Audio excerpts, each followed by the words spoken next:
भारतीय फिल्म जगत की बेमिसाल जोड़ियों में इस आइडियल जोड़ी का नाम शायद इस वजह से नहीं लिया जाता क्योंकि इन दोनों ने एक साथ किसी भी फिल्म में अभिनय किया नहीं था। जी हाँ, हम अभिनेत्री स्वरूप संपत की बात कर रहे हैं। वे 80 के दशक में एक लोकप्रिय अभिनेत्री थी और टेलीविजन जगत में भी उन्होंने यादगार काम किया था। 1984 की ये जो है जिंदगी सीरियल के साथ घर घर में लोकप्रिय हुई स्वरूप संपत को हर फिल्मी दीवाना पहचानता है। नमस्कार, आदाब, सत श्री अकाल, हेलो दोस्तों, आप सुन रहे हैं मेरी यानी अनामिका की आवाज़ biography and real life story इस चैनल पर।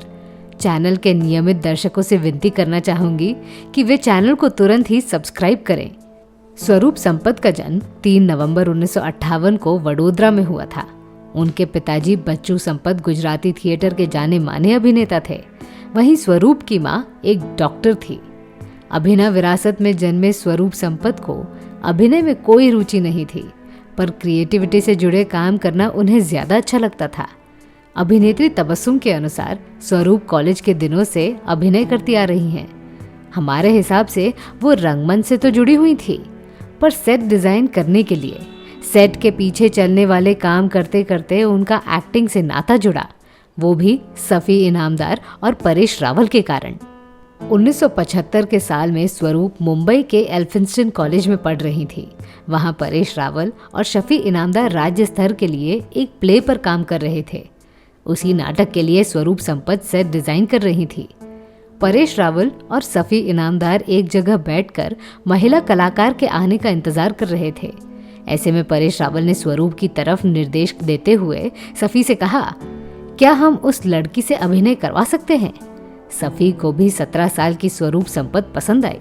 स्वरूप को ये बात पता चली तो उनका पहला रिएक्शन ये था, मैं कैसे एक्टिंग कर सकती हूँ, मुझे तो ये काम आता ही नहीं।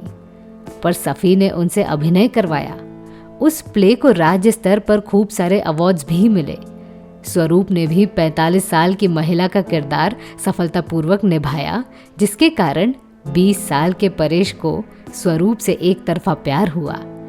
अभिनय का सफर रंगमंच से शुरू होने के कारण स्वरूप संपत बड़े जल्दी एक काबिल अभिनेत्री बन गई। स्वरूप संपत के पास रंगमंच और फिल्मों में काम करने का पूरा मौका था, पर उन्होंने अपना रास्ता बदल दिया और मॉडलिंग क्षेत्र में उतर गई। माता पिता के कहने पर उन्होंने 1979 में आयोजित हुए मिस इंडिया प्रतियोगिता में नामांकन किया और सभी को चौंकाते हुए उस साल की मिस इंडिया भी बन गई। इसके बाद मिस वर्ल्ड मुकाबले में भारत का नेतृत्व करते हुए उन्होंने खूब सारी सुर्खियां भी बटोरी। स्वरूप संपत मिस इंडिया बनते ही परेश रावल ने उनसे शादी करने का फैसला लिया, पर वे उन्हें अपने दिल की बात बताते भी कैसे, क्योंकि तब तक यशराज ने उन्हें अपनी आगामी फिल्म नाखुड़ा में कास्ट कर लिया। उसके बाद ऋषिकेश मुखर्जी ने भी नरम गरम के लिए उन्हें कास्ट किया। 1981 में रिलीज हुई ये दोनों फिल्म हिट हुई और स्वरूप संपत टॉप लेवल की एक्ट्रेस बन गई। उनकी पहली फिल्म अर्जुन 1985 में रिलीज हुई थी। परेश और स्वरूप के बीच अब कामयाबी का फासला बन गया था। उस वक्त उनकी ये जो है जिंदगी सीरियल घर घर में मशहूर था। इसी कारण से परेश और स्वरूप की शादी 7 साल बाद यानी 1987 में हुई। उन दोनों को आदित्य और अनिरुद्ध नामक 2 बच्चे भी हुए। परेश रावल ने अपनी पहली फिल्म के साथ ही लोकप्रियता बटोरी। बेहद कम समय में उन्हें बड़ी पहचान मिली, पर दूसरी ओर स्वरूप संपत विचार विमर्श करके फिल्में साइन करती थी। नरम गरम की हीर होने के बाद उन्हें बहुत सारे फिल्मकारों ने कास्ट करने की कोशिश की, पर स्वरूप सिर्फ अपनी मनपसंद कहानी वाली फिल्में चुनती थी। एक इंटरव्यू में उन्होंने खुद बताया था कि उन्होंने फिल्म जगत को इसीलिए छोड़ दिया क्योंकि उन्हें सामाजिक फिल्में ऑफर नहीं होती थी। 90 के दशक में स्वरूप फिल्मी पर्दे से गायब हुई और सामाजिक कार्यों में व्यस्त हो गई। खास रूप से दिव्यांग बच्चों को शिक्षित करना उनका पहला उद्देश्य था। इसी काम को आगे बढ़ाते हुए उन्होंने 2006 में इंग्लैंड जाकर पीएचडी की पढ़ाई की।